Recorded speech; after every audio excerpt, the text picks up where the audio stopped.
Kisilada kawe kaye kibayada lelenti ukbabat kakun bala kakuni kayin kaba tibril tumle kambaya temle iwe ya iwe kindet kinsan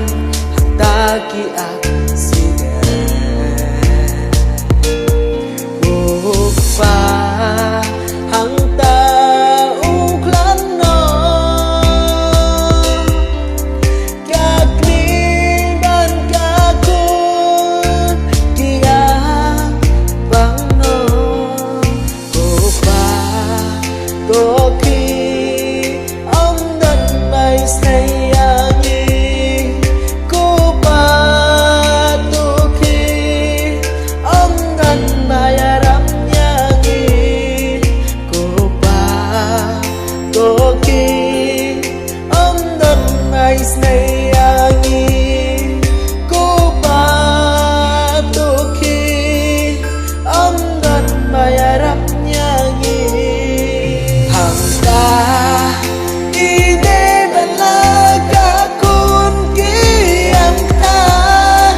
Hadin bakila poy selaye ita imei jong ita ikena ilayo pang namar ba iperkat bat isnau sik balat namar kecing kelat jong ba jong keye de hadin kumbashi de yaw imei jong ita ikena ru ila kelat no nasla jong kenek bertei bat ita ikena ila sa marwe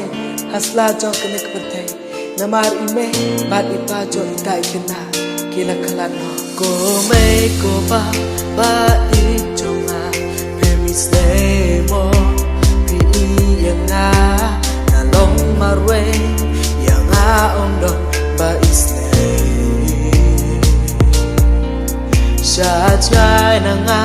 pi la le no yang ya hang ne marwe di no ham dang ti xiao ma pi klan no ko mai ko Sosa hangta kama no jingimba jinja